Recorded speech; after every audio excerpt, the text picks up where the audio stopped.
Le soleil de midi frappait Dakar avec la force d'un marteau divin. La poussière ocre de Grand Yoff montait en tourbillon sous les pas pressés des passants, couvrant les étals de mangues trop mûres et de poissons séchés. Dans cette chaleur suffocante, où l'air semblait vibrer de lassitude, Moussa Diop tirait péniblement sa vieille charrette rouillée. Ses bras maigres brillaient de sueur, ses épaules creusées témoignaient des années passées à lutter contre un destin trop lourd.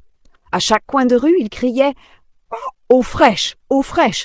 Quelques pièces tombaient ici et là dans sa vieille boîte en plastique fendu, mais jamais assez pour combler le vide de son estomac, ni celui de ses enfants. Dans la cour délabrée qu'il appelait « maison », Aïssatou lavait le linge des voisins contre quelques billets. Ses mains, fendilées par l'eau froide et la lessive bon marché, n'avaient plus la douceur d'autrefois. Pourtant, lorsqu'elle passait la main sur la tête de son fils Malik ou caressait la joue de sa petite Mariama endormie, il semblait que la tendresse renaissait entre ses doigts meurtris. Ce soir-là, après une journée sans grande vente, Moussa rentra tard. Il trouva Aïssatou assise sur le vieux tapis effiloché, les enfants endormis contre elle. Dans la pièce, l'odeur persistante de la soupe claire au niébé révélait la pauvreté du repas. Moussa la regarda, le regard vide, épuisé. Il s'effondra sur le tapis, les bras en croix. Aïssatou, je ne peux plus continuer comme ça. On est condamné à mourir pauvre si je ne fais rien. Elle baissa les yeux, sachant qu'il avait raison. Mais ce qu'elle craignait plus que la pauvreté, c'était la soif dévorante de grandeur qu'elle lisait de plus en plus souvent dans les yeux de son mari.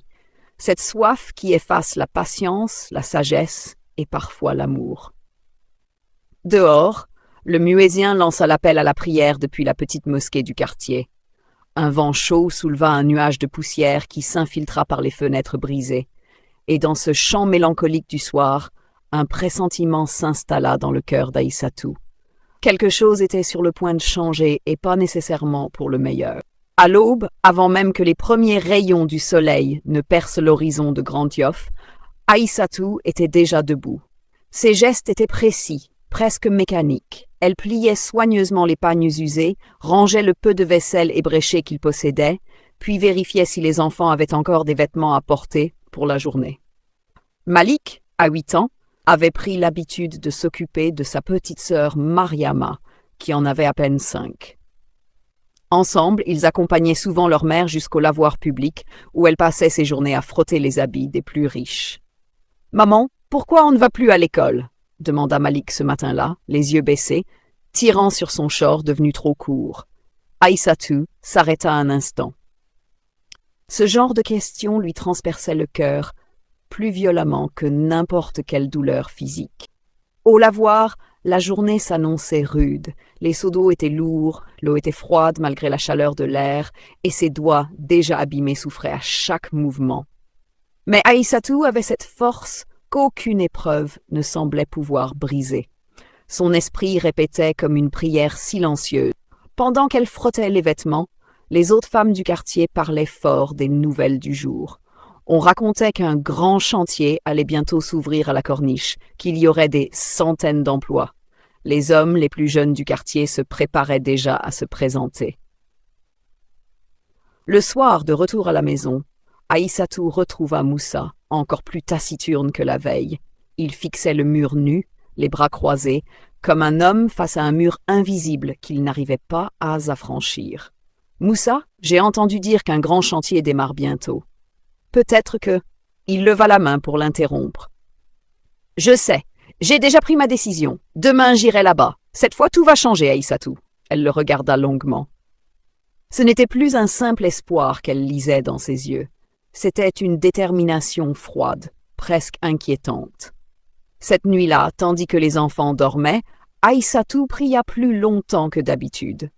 Elle demanda à Dieu de garder son mari sur le droit chemin et de lui donner la force de traverser les tempêtes qui s'annonçaient.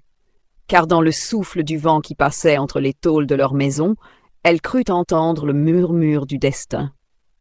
Allongé sur le matelas trop mince posé à même le sol, il fixait le plafond fissuré, ses pensées tourbillonnant comme la poussière soulevée par les vents de l'harmattan. Depuis des années, il portait cette sensation amère de n'être qu'un figurant dans sa propre vie, toujours en marge des réussites des autres. toujours à compter des pièces alors que d'autres comptaient des billets.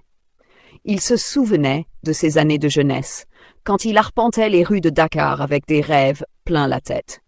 À l'époque déjà, il rêvait de porter des costumes bien taillés, de conduire des voitures rutilantes sur l'autoroute de la Corniche, là où les riches prenaient le vent du large, sans se soucier des soucis du monde. Mais la réalité l'avait enfermé dans une prison de besoins non satisfaits et de promesses non tenues. Aïssatou dormait paisiblement à ses côtés, épuisée par la journée passée à frotter le linge des autres.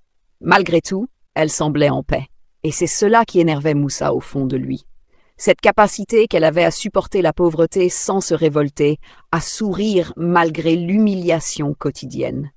Il se leva sans bruit, sortit dans la cour. Le ciel de Dakar était dégagé, les étoiles brillantes comme des diamants inaccessibles.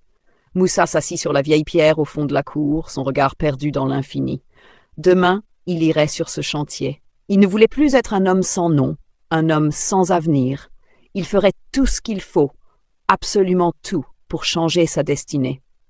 Il se fit une promesse ce soir-là, une promesse silencieuse, mais ferme. Plus jamais il ne tendrait la main pour mendier des miettes. S'il fallait briser des chaînes, il les briserait. S'il fallait franchir des lignes, il les franchirait. Dans cette nuit calme, où même les chiens errants semblaient silencieux, Moussa Diop, le vendeur d'eau fraîche, venait de tracer en lui-même la frontière entre l'homme qu'il avait été et celui qu'il était décidé à devenir. Mais il ne savait pas encore que cette frontière, une fois franchie, serait plus difficile à retraverser qu'il ne l'imaginait. Au petit matin, la ville de Dakar se réveillait lentement sous une lumière dorée. Mais à Grand Yoff, l'effervescence avait déjà commencé. Dans les ruelles étroites, la rumeur courait de bouche en bouche. Les Chinois étaient arrivés. Depuis plusieurs semaines, des camions pleins de matériaux de construction traversaient la ville, soulevant des nuages de poussière sur leur passage. On parlait d'un chantier colossal, un projet d'aménagement de la Corniche qui allait transformer le visage de Dakar. Routes élargies, immeubles luxueux, hôtels 5 étoiles, et surtout des centaines d'emplois à la clé. Moussa s'habilla rapidement, une vieille chemise à carreaux trop large, un pantalon élimé et ses sandales de plastique usées jusqu'à la corde. Peu importait l'apparence, ce qui comptait aujourd'hui, c'était d'être le premier à se présenter. Il ne prit même pas le temps de boire le café tout bas qu'Aïssatou avait préparé à la hâte. Aïssatou l'observa partir pas pressé, sans un regard en arrière. Elle connaissait ce genre de départ. Quand Moussa était dans cet état d'esprit, rien ni personne ne pouvait l'arrêter. Sur le chantier, la foule des demandeurs d'emploi était déjà compacte. Des hommes jeunes, des pères de famille, des désespérés, tous venus tenter leur chance. Ils étaient là, depuis l'aube, certains depuis la veille, dormant à même le sol pour être sûrs d'avoir une place. Les ingénieurs chinois, accompagnés de traducteurs sénégalais, observaient la foule avec détachement. Une liste de noms était dressée, des critères fixés, force physique, endurance et surtout obéissance. Moussa, malgré sa silhouette maigre, parvint à se faufiler jusqu'au premier rang. Quand vint son tour, il se présenta avec une assurance qu'il ne se connaissait pas. « Moussa Diop », demanda le recruteur en consultant son registre. « Expérience ? J'ai porté des charges toute ma vie. Je suis endurant et je n'abandonne jamais. » Le recruteur haussa un sourcil, jeta un coup d'œil à l'ingénieur chinois qui fit un signe discret. « Reviens demain à 5 heures. Si tu es à l'heure, tu auras du travail. » Moussa hocha la tête sans même sourire. Sur le chemin du retour, il marchait plus droit que d'habitude, les épaules relevées. Une petite lueur d'espoir s'était allumée en lui, mais au fond, c'était plus qu'un simple emploi qu'il venait chercher sur ce chantier. Il venait de mettre un pied dans un monde où tout pouvait basculer. Et dans sa tête, une voix murmurait déjà « c'est le début d'autre chose. Cette fois, rien ne sera plus jamais comme avant. » Le lendemain, à 4 heures du matin, Moussa était déjà debout. Il avait à peine fermé l'œil de la nuit, emporté par l'excitation et l'inquiétude. Dans l'obscurité de la petite chambre, il fixa un long moment le visage endormi de ses enfants. Puis, sans bruit, il se leva et s'habilla. Avant de franchir la porte, Aïssatou, qui ne dormait jamais profondément quand il était préoccupé, lui demanda d'une voix basse. « Moussa, tu es sûr de ce que tu fais ?» Il marqua un temps d'arrêt. « Ce n'est qu'un travail, Aïssatou. Mais c'est peut-être le premier vrai travail qui peut tout changer. Elle le regarda partir, le cœur lourd. À 5 heures tapantes, il était devant les grilles du chantier, comme demandé. Une longue file d'hommes l'entourait déjà. Certains priaient à voix basse, d'autres restaient silencieux, figés dans l'espoir. Le contremaître, un grand gaillard sénégalais au visage fermé, fit l'appel. Lorsqu'il cria Moussa Diop, ce dernier répondit d'une voix forte et s'avança. La journée débuta sur des travaux pénibles. Il fallait décharger des camions entiers de sacs de ciment, de longues barres de fer rouillées et des palettes de briques. Sous le soleil de plomb, la poussière s'infiltrait partout, collant à la peau, asséchant la gorge. Mais Moussa ne faiblit pas. Il sentit ses bras trembler, son dos se plier sous la douleur, mais il refusa de s'arrêter. Il avait une place à prouver. Il avait une revanche à prendre. À midi, alors que certains se reposaient à l'ombre, lui continuait de travailler, les mains écorchées.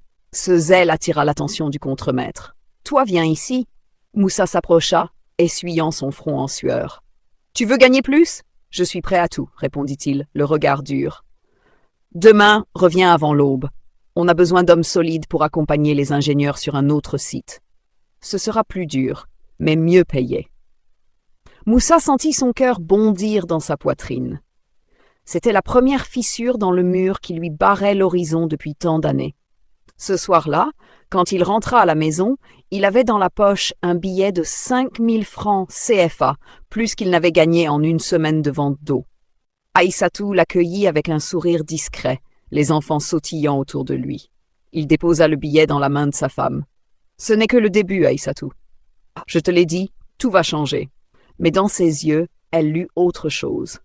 Une lueur nouvelle, une impatience qui ressemblait à de l'avidité. Et pour la première fois, elle sentit une distance naître entre eux, légère, mais bien réelle. Elle se coucha tard cette nuit-là, veillant sur ses enfants, tandis que Moussa dormait d'un sommeil lourd, épuisé, mais étrangement satisfait. Dès les premiers jours sur le nouveau site, Moussa comprit qu'il avait franchi un seuil. Ici, ce n'était plus l'univers chaotique des ouvriers ordinaires. C'était un autre monde, fait de chantiers organisés, d'hommes en costume cravate descendant de 4x4 climatisés et de discussions feutrées où il était souvent question de millions. Les ingénieurs chinois, froids et méthodiques, parlaient peu mais observaient tout. À leur côté se trouvaient des intermédiaires sénégalais, des hommes bien habillés, aux parfums discrets mais coûteux, au regard toujours en mouvement. Ces hommes-là n'avaient jamais les mains sales, mais c'étaient eux qui décidaient qui pouvait entrer dans les cercles restreints des affaires. Moussa se rendait utile. Il ne se contentait plus de porter des charges, il proposait son aide pour organiser les livraisons, surveiller les autres ouvriers et prendre des initiatives. Il devint rapidement l'homme de confiance du contremaître, puis de plus en plus remarqué par les superviseurs. Un jour, alors qu'il terminait une journée exténuante, l'un de ces hommes en costume, un certain monsieur Diallo, l'interpella. « Toi, Moussa, c'est ça ?»« Oui, monsieur, » répondit-il, la voix respectueuse. « On m'a dit que tu es sérieux et surtout discret. » Moussa ne répondit pas tout de suite. Il savait qu'un mot travers pouvait fermer une porte avant même qu'elle ne s'ouvre. « Je fais ce qu'il faut, monsieur. C'est tout. » Monsieur Diallo esquissa un léger sourire. « Bien. Rends-toi demain soir à l'hôtel Terroubi. Une petite réunion d'affaires, tu n'as pas besoin de parler, juste observer et écouter. On verra si tu es à la hauteur. » Moussa sentit son cœur battre plus vite, l'hôtel Terroubi, un endroit où lui, vendeur d'eau il y a encore quelques semaines, n'aurait jamais osé poser un pied. De retour à Grand Yoff, il ne dit rien à Aïssatou. Ce n'était pas qu'il voulait lui cacher quelque chose, mais il sentait confusément qu'elle ne comprendrait pas, ou pire, qu'elle chercherait à l'en dissuader. Cette nuit-là, allongé près de sa femme et de ses enfants, Moussa ne trouvait pas le sommeil. Il se demandait à quoi ressemblerait cette réunion. Qui seraient ces hommes qui parlaient d'argent comme d'un simple outil? Il ignorait encore que ce rendez-vous marquerait le début d'un voyage sans retour. Le lendemain, Moussa quitta la maison bien avant l'heure du rendez-vous. Il avait emprunté une chemise presque neuve à son voisin Issa, qui, en échange, lui avait demandé de ne pas l'abîmer. Moussa avait aussi nettoyé ses chaussures de plastique jusqu'à les faire briller. Ce n'était pas grand-chose, mais il devait avoir l'air présentable. Lorsqu'il arriva devant l'hôtel Teroubi, il resta un moment immobile à observer l'entrée imposante. Des voitures de luxe se garaient devant l'imposant bâtiment. Des hommes en costume impeccable et des femmes élégantes, parfumées, aux pas mesurés, allaient et venaient comme s'ils appartenaient à un autre monde. Moussa inspira profondément et franchit les portes vitrées. L'air frais de la climatisation le frappa comme une vague. Pour la première fois, il foulait des tapis épais et voyait de près le marbre des halls qu'il avait jusqu'ici seulement aperçu de loin. Un agent de sécurité le dévisagea, mais avant qu'il ne dise quoi que ce soit, Monsieur Diallo apparut dans le hall. « Moussa, viens !» Le ton était sec, autoritaire, mais ce simple appel devant témoin fit gonfler la poitrine de Moussa. Il suivit l'homme sans poser de questions. Ils entrèrent dans un salon privé, à l'écart du tumulte du hall. Là, autour d'une grande table de verre, se trouvaient 4 autres hommes. Des visages inconnus, mais à leurs montres et à leurs portefeuilles posés négligemment sur la table, Moussa comprit qu'il était entouré de puissants. Les discussions commencèrent rapidement. Les hommes parlaient de contrats de construction, de versements de commissions, de complicité avec des responsables de ministères. Il était question de marchés truqués, de signatures accélérées en échange de facilités. Moussa restait silencieux, observant et écoutant comme on lui avait demandé. Mais il comprenait vite. Ce n'était pas seulement de l'argent qu'il y avait ici. C'était un jeu de pouvoir où les règles étaient écrites par ceux qui n'avaient jamais connu la fin. Vers la fin de la réunion, M. Diallo se tourna vers lui. « Moussa, tu veux sortir de la misère? Vraiment, oui, monsieur, sans hésiter. Alors retiens bien ceci. Dans ce monde, l'argent n'a pas d'odeur. Ceux qui s'en sortent sont ceux qui savent fermer les yeux au bon moment et ouvrir la main quand il faut. » Moussa hocha la tête, le cœur battant à tout rompre. En sortant de l'hôtel ce soir-là, il ne marcha pas directement vers Grand Yoff. Il longea la corniche, regardant les lumières des grands hôtels se refléter sur l'océan. Un monde s'était ouvert à lui, un monde dont il avait toujours rêvé. Mais il ne savait pas encore que plus les portes du luxe s'ouvrent, plus les chaînes invisibles se resserrent. Dès les jours suivants, Moussa entra dans un cercle dont il ne soupçonnait pas l'existence. Fini les charges lourdes et les mains abîmées. Désormais, il portait des chemises propres, parfois même repassées chez le tailleur du quartier, et circulait dans les taxis qu'il n'aurait jamais osé héler autrefois. Monsieur Diallo l'avait pris sous son aile, mais il n'offrait pas des conseils gratuits. Chaque geste, chaque mot, chaque opportunité était une leçon dissimulée derrière des promesses ou des menaces à peine voilées. Un après-midi étouffant, Moussa fut convoqué dans un bureau discret du plateau, le quartier des affaires. C'était un petit local sans enseigne, mais à l'intérieur, tout était d'un luxe discret. Fauteuils en cuir, vers climatisation réglée à la perfection. Monsieur Diallo était déjà là, assis derrière un bureau massif. Il le reçut sans sourire. « Moussa, il est temps que tu comprennes comment ce monde fonctionne vraiment. » Il sortit un épais dossier, le posa sur la table et l'ouvrit lentement. « Voici un appel d'offres pour la réhabilitation d'un tronçon de route à Rufisque. Budget 5 milliards de francs CFA. Tout est déjà décidé. Les jeux sont faits avant même la publication de l'annonce officielle. » Moussa ouvrit de grands yeux. 5 milliards, un chiffre qu'il n'avait jamais imaginé même en rêve.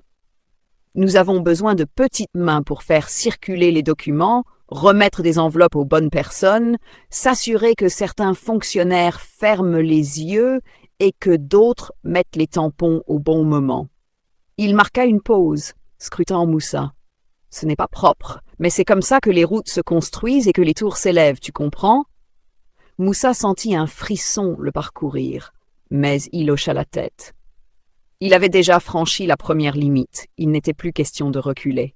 « À partir d'aujourd'hui, tu es l'un des nôtres. Mais souviens-toi, dans cette affaire, il n'y a pas de place pour les faibles. Si tu parles trop ou si tu refuses d'obéir, tu disparaîtras du jeu. » Ce soir-là, Moussa rentra à Grand Yoff plus tard que d'habitude. Il traversa les ruelles sombres sans même vraiment voir les enfants qui jouaient pieds nus, femmes épuisées assises devant les maisons en tôle. Lorsqu'il entra dans la cour, Aïssatou était debout, les bras croisés, inquiète. « Moussa, où étais-tu encore ?» Il la regarda sans répondre, son regard plus froid que jamais. Je construis notre avenir, Aïssatou. Tu comprendras bientôt.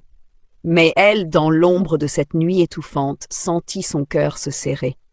Ce n'était plus l'homme qu'elle avait épousé qui se tenait devant elle. C'était un homme happé par un monde qui avalait les hommes une bouchée à la fois. Le changement chez Moussa ne fut pas progressif. Il fut brutal, comme si l'homme qu'Aïssatou connaissait avait été arraché de son propre corps pour faire place à un autre. Les premiers signes furent visibles dans son apparence. Il acheta des vêtements neufs, des chemises bien coupées, des pantalons sans trous, des chaussures en cuir lustré qu'il alignait soigneusement sous le lit. Puis vinrent les accessoires. Une montre dorée, fausse sans doute mais étincelante, des lunettes de soleil qu'il portait même quand le ciel était couvert. Il rentrait de plus en plus tard, prétextant des réunions, des rendez-vous d'affaires. Lorsqu'il rentrait, son téléphone ne cessait de vibrer. Il le gardait serré contre lui, refusant de le poser même un instant. Aïssatou le regardait s'éloigner jour après jour. Elle n'était plus sa confidente, encore moins sa partenaire de vie. Elle était devenue une présence muette dans une maison qui ne résonnait plus des discussions et des rires d'autrefois. Un soir, alors qu'il rentrait plus tôt que d'habitude, il déposa sur la natte un gros sac de riz, de l'huile, du sucre, des denrées qu'Aïssatou n'avait plus vues en quantité depuis des années. « Voilà, dit-il en s'essuyant le front. Les choses avancent. Prépare-toi, bientôt nous quitterons ce quartier. » Elle le regarda avec méfiance. « Et cette richesse soudaine, Moussa? Tu ne veux toujours pas me dire d'où elle vient ?» Il eut un sourire froid. « Tu veux qu'on reste ici à crever de faim toute notre vie?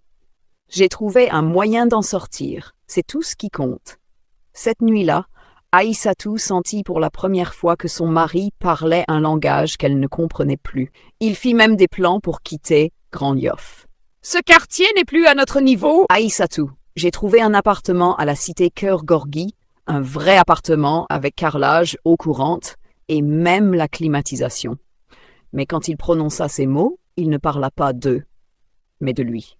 « J'ai trouvé un appartement. » Aïssatou comprit que dans cette nouvelle vie qu'il bâtissait, il n'était plus question d'elle. La pluie tombait drue ce matin-là, lavant la poussière de Grand Yoff et transformant les ruelles en coulées de boue.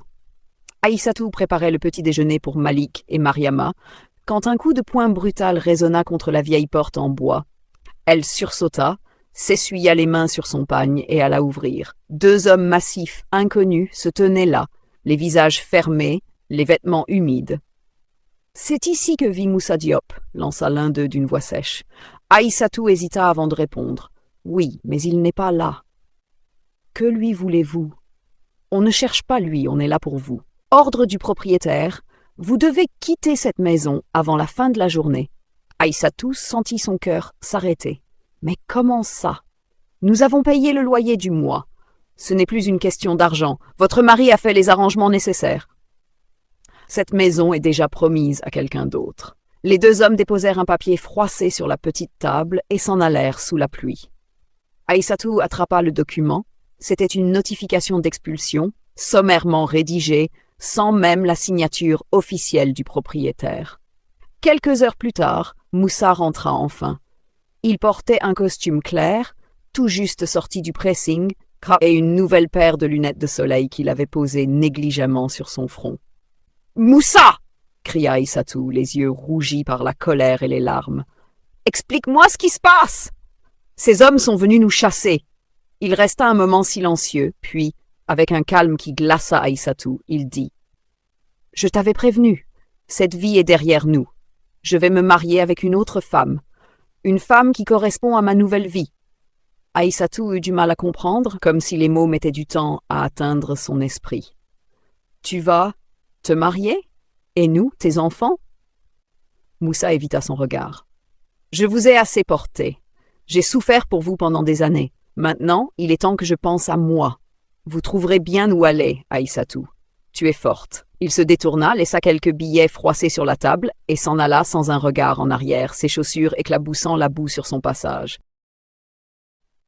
Ce soir-là, sous la pluie, Aïssatou rassembla quelques affaires dans un vieux sac. Avec Malik d'un côté et Mariama de l'autre, elle quitta la cour qui avait abrité ses joies et ses peines. Il n'y avait pas d'endroit où aller, Mais elle marcha quand même, la tête haute, même si son cœur saignait. Car, dans cette misère cruelle, il lui restait une seule richesse, sa dignité. Cette nuit-là, Dakar était enveloppé d'un vent humide chargé de l'odeur âcre des rues mouillées. Les abris étaient rares, et les porches des magasins déjà occupés par d'autres sans-abri. Aïssatou errait sans but, Malik accroché à sa main, Mariama endormie sur son dos, la tête lourde contre son épaule. Les enfants avaient faim, mais il ne restait plus rien. Les quelques billets jetés par Moussa avaient servi à acheter un sachet d'eau et un morceau de pain que Malik avait partagé avec sa sœur. Aïssatou, elle, n'avait rien mangé. Sur la VDN, les lampadaires projetaient des halos jaunâtres sur le bitume mouillé. Elle aperçut un abri de fortune construit avec des cartons sous un pont, mais il était déjà occupé par des jeunes au regard dur, les mains plongées dans des sachets de colle. Elle continua à marcher, les jambes lourdes, le cœur serré jusqu'à l'esplanade de la grande mosquée de la Divinité. Là, elle trouva un coin relativement propre, à l'abri du vent. Elle étendit son pagne sur le sol pour y poser Mariama et demanda à Malik de s'allonger à ses côtés. « Maman, est-ce qu'on va rentrer à la maison demain ?» demanda doucement Malik. La gorge nouée, elle caressa ses cheveux. « Oui, mon fils, demain sera un autre jour. » Mais dans ses yeux humides, le doute était plus fort que l'espoir. Le ciel était dégagé cette nuit-là, et les étoiles semblaient particulièrement nombreuses. Aïssatou les regarda longuement, se souvenant des soirs où elle les contemplait depuis la cour de sa maison, quand elle et Moussa parlaient de leurs rêves d'avenir. Elle sentit l'amertume l'envahir. Était-ce ça le prix de l'amour et du sacrifice? Être jetée à la rue comme une malpropre pendant que Moussa s'habillait en prince et préparait son grand mariage. Les premières lueurs de l'aube vinrent la surprendre, alors qu'elle n'avait pas dormi. Autour d'elle, Dakar s'éveillait dans le tumulte habituel. Ce matin-là, elle prit une décision. Elle n'allait pas mourir dans la rue, ni regarder ses enfants sombrer dans cette misère. Elle trouverait du travail, n'importe quoi, mais elle relèverait la tête. Elle serra ses enfants contre elle, et les yeux fixés sur le soleil naissant, elle murmura « Tant que je respire, je ne vous laisserai jamais tomber. » Pendant qu'Aïssatou luttait pour trouver un abri et de quoi nourrir ses enfants, Moussa vivait ses premiers jours de grande lumière. Ce fut à une réception organisée dans une villa luxueuse des Almadies qu'il rencontra Fatoum Baye. Elle était l'incarnation de tout ce qu'il croyait désormais désirer. La beauté éclatante, la démarche assurée, les vêtements de marque, et surtout, le nom d'une famille influente dans les cercles politiques de Dakar. Fille d'un haut fonctionnaire et nièce d'un ministre, Fatou évoluait dans les sphères où l'argent circulait comme l'eau. Elle connaissait les codes, savait qui saluer, à quel moment sourire et surtout à qui tourner le dos. Moussa la remarqua dès son entrée dans la pièce. Elle portait une longue robe en soie ivoire qui épousait parfaitement ses formes. Les bijoux étincelaient à son cou et à ses poignets, mais c'était son assurance qui frappait le plus. Monsieur Diallo, toujours dans l'ombre, observa la scène avec un petit sourire en coin. Lorsqu'il vit l'intérêt évident de Moussa, il s'approcha discrètement. « C'est Fatoum Baye, souffla-t-il. La fille du vieux Mbaye. Elle ne regarde même pas les hommes qui n'ont pas de quoi remplir un coffre-fort. Mais toi, Moussa, toi tu es en train de monter. » Ces mots résonnèrent comme un défi dans la tête de Moussa. Toute la nuit, il n'eut Dieu que pour elle, attendant le bon moment. Et ce moment arriva lorsqu'elle s'éloigna un instant du groupe de ses amis pour aller se servir un verre. Il s'approcha, le visage calme, le ton maîtrisé. « Vous ne devriez pas être ici seul. Un diamant n'a pas sa place parmi les pierres ordinaires. » Fatou tourna lentement la tête vers lui et le détailla de haut en bas sans masquer son regard critique.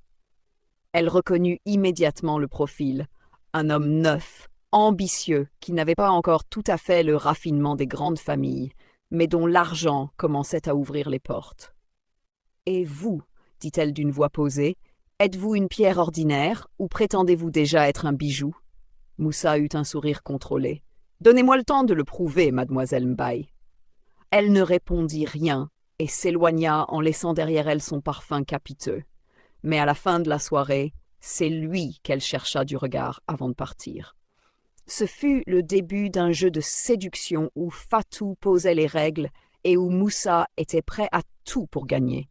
Il savait qu'en conquérant cette femme, il ne gagnait pas seulement une épouse de prestige. Il achetait son ticket pour le cercle fermé de la haute société dakaroise. Mais, dans cette course à l'ascension, il ignorait encore le prix qu'il aurait à payer. Moins de 3 mois après leur rencontre, Moussa et Fatou Mbaye annoncèrent officiellement leur fiançailles. L'événement fit grand bruit. Dans les salons chics de Dakar, on parlait du mariage de l'année. Les journaux locaux racontaient l'ascension fulgurante de Moussa Diop. Cet homme, parti de rien, est devenu une figure montante des affaires. Mais derrière les sourires éclatants et les photos parfaitement cadrées, tout n'était que façade. Pour Fatou, ce mariage était une alliance stratégique. Elle avait compris que Moussa, malgré ses origines modestes, avait désormais accès à des cercles d'influence et surtout à des flux financiers obscurs.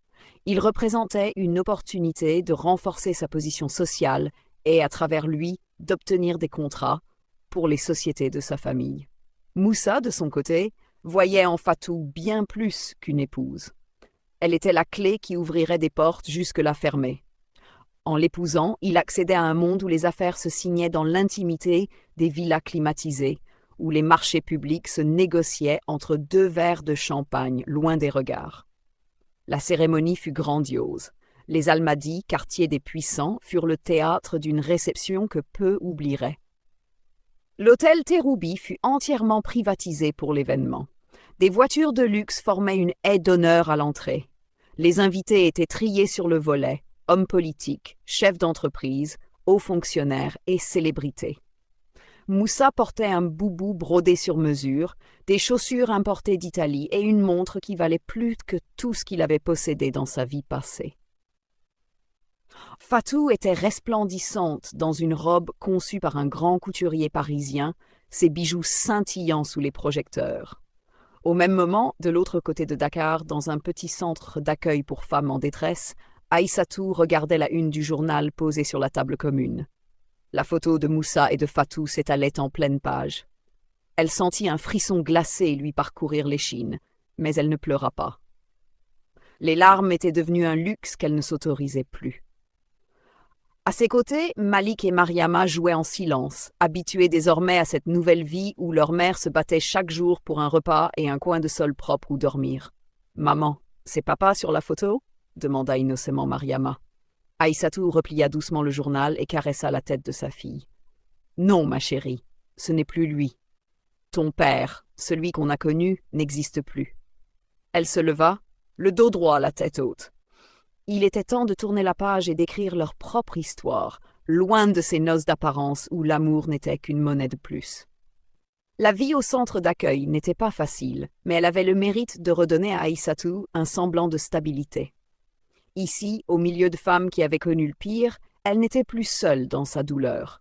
Chaque visage portait son lot de trahison, de violence, d'abandon. Pourtant, derrière ces regards fatigués, brillait une lueur commune, celle de la dignité retrouvée. La directrice du centre, Mame Diarra, une femme au visage marqué par les ans, mais au regard encore vif, remarqua vite la force intérieure d'Aïssatou. « Toi, ma fille, tu as dans le regard ce qu'aucune misère ne peut effacer, » lui dit-elle un matin en lui tendant un gobelet de café noir. La force de celle qui relève la tête même dans la boue. Grâce à l'appui du centre et de quelques ONG, Aïssatou trouva rapidement un emploi modeste comme cuisinière dans une grande maison de Mermoz, chez une famille qui, ironie du sort, était liée de loin à l'entourage d'Mbaye. Chaque matin, elle partait avant l'aube, ses pas réguliers sur la chaussée encore silencieuse. Elle préparait les repas, faisait le ménage et veillait à ne jamais rentrer trop tard pour retrouver ses enfants. Malik, malgré son jeune âge, avait compris qu'il devait être fort. Il s'occupait de sa petite sœur Mariama pendant que leur mère travaillait, l'emmenant parfois jouer sur les plages désertes du côté de Yoff, loin des regards moqueurs des enfants mieux lotis. Un soir, alors qu'Aïssatou rentrait fatiguée, elle trouva Malik assis sur le petit muret devant le centre, les yeux fixés sur l'horizon. « Tu penses à quoi, mon fils ?» Il haussa les épaules. « À l'école. Est-ce qu'un jour, moi aussi, je pourrais y retourner ?» Ces mots frappèrent Aïssatou plus fort que n'importe quelle épreuve. Elle s'agenouilla devant lui, le regardant droit dans les yeux. Tu y retourneras, Malik. Je te le promets devant Dieu. Et un jour, toi, tu aideras ceux que personne ne regarde. À cet instant, une décision se grava dans son cœur. Elle n'était plus simplement une femme abandonnée. Elle était une mère en mission, prête à tout pour offrir un avenir à ses enfants. Ce soir-là, pour la première fois depuis longtemps, elle dormit d'un sommeil sans cauchemar. Pendant que la vie d'Aïssatou retrouvait lentement son équilibre, Moussa Diop s'enfonçait plus profondément dans un monde qu'il ne maîtrisait plus vraiment. Son mariage avec Fatoum Baye avait fait de lui une figure incontournable des milieux d'affaires de Dakar. Il passait ses journées dans les tours vitrées du plateau, ces grands bâtiments froids où les contrats se signaient à huis clos, souvent en échange de faveurs bien plus coûteuses que des liasses de billets. Les apparences étaient désormais sa prison dorée. Chaque matin, il enfilait des costumes italiens ajustés, choisissait ses montres selon les rendez-vous de la journée et passait des heures à entretenir l'image de l'homme puissant et raffiné qu'il s'efforçait de devenir. Mais derrière les sourires polis et les poignées de main fermes, il sentait la tension monter. Les affaires que M. Diallo lui avait confiées devenaient de plus en plus risquées. Les montants des marchés frauduleux grimpaient, les complicités politiques se tissaient de plus en plus serrées, et le moindre faux pas pouvait tout faire s'écrouler. Chez lui, dans son vaste appartement de la cité Cœur Gorgui, Fatoum Baye régnait en maîtresse absolue. Elle avait transformé l'appartement en un véritable musée du luxe. Meubles importés, tableaux coûteux, vaisselle en cristal. Mais dans cette maison, il n'y avait ni chaleur, ni véritable complicité. Fatou n'était jamais vraiment là. Elle passait ses journées en réunions caritatives ou en voyage avec ses amis dans les capitales européennes. Quand elle était présente, elle parlait d'investissements, de nouvelles propriétés à acquérir, de voyages à organiser, mais jamais de projets de vie à deux. Une nuit, en rentrant plus tard que d'habitude après un dîner d'affaires arrosé, Moussa la trouva assise sur le canapé, une coupe de champagne à la main, l'air détaché. « Moussa !» dit-elle en croisant les jambes. « Tu sais que les gens commencent à parler, n'est-ce pas ?»« Parler de quoi ?» demanda-t-il en retirant sa veste, la gorge brûlante de whisky. « De tes affaires, de tes petits arrangements. Il va falloir que tu sois plus discret. Je ne veux pas qu'on dise que je suis mariée à un homme qui fait tâche dans les dîners où l'on parle politique et haute finance. » Il la regarda sans répondre. C'était clair désormais. Il n'était qu'un marchepied dans son ascension sociale. Mais il était trop tard pour reculer. Il avait goûté à ce monde, et même s'il en sentait le poison, il ne pouvait plus s'en passer. Ce soir-là, pour la première fois, il se demanda s'il n'avait pas tout simplement vendu son âme. Mais avant même que le doute n'ait le temps de s'installer, son téléphone vibra.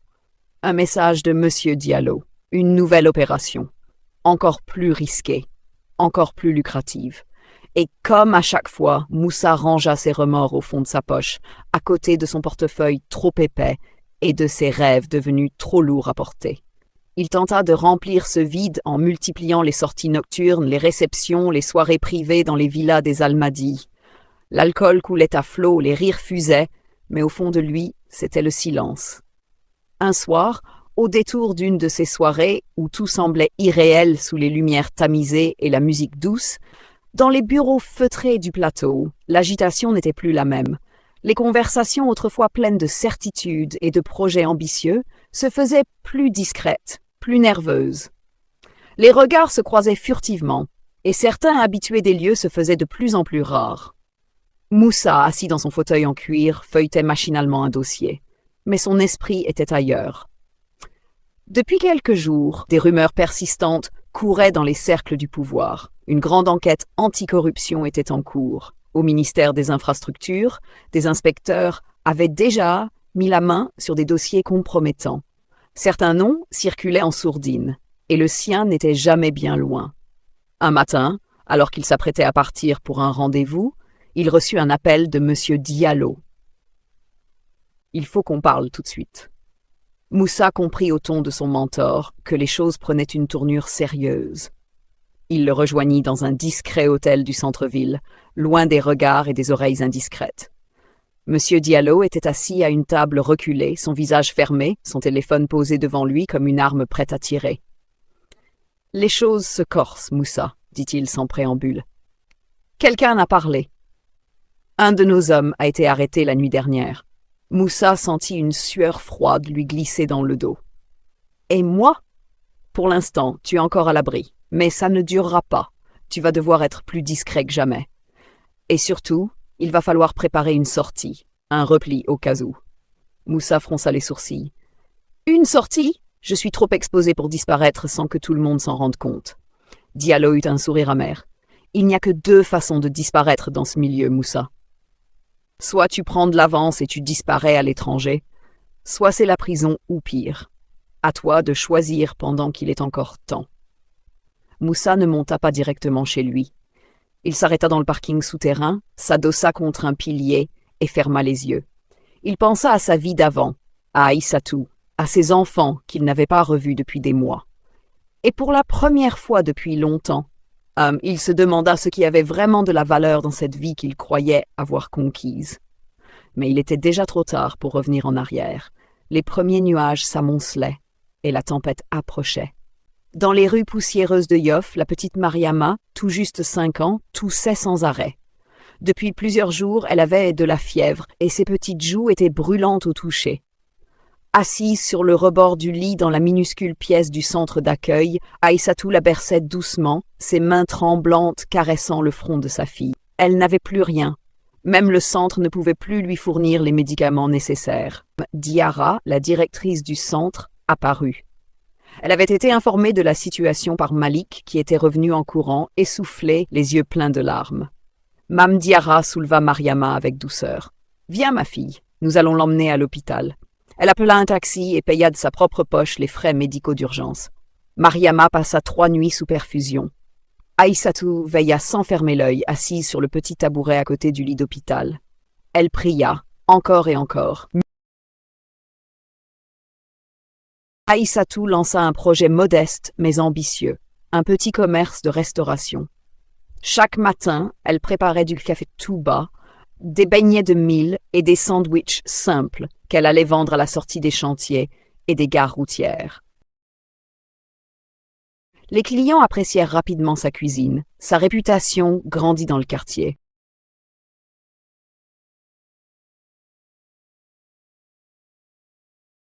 Pendant qu'Aïssatou rebâtissait sa vie avec courage dans les hauteurs dorées de la société dakaroise, les fondations du monde de Moussa Diop commençaient à s'effondrer.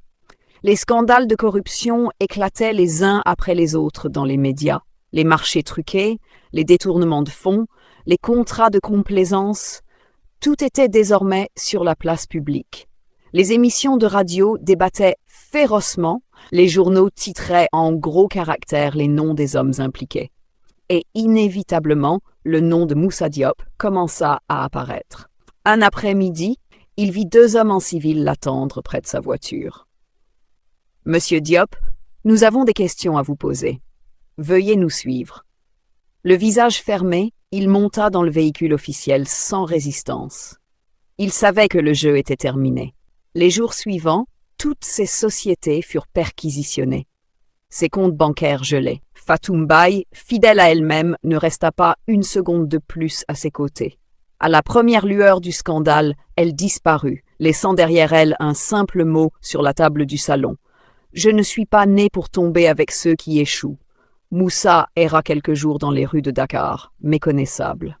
L'homme au costume bien taillé n'était plus qu'une ombre, portant des vêtements froissés, le visage marqué par l'angoisse et la fatigue. Chaque matin, il se réveillait sans savoir où aller. Chaque nuit, il errait dans les rues, cherchant un banc discret. Il ne lui restait que quelques vêtements usés et une vieille montre rayée qu'il avait conservée plus par réflexe que par nécessité. Il déclinait lentement sur la ville.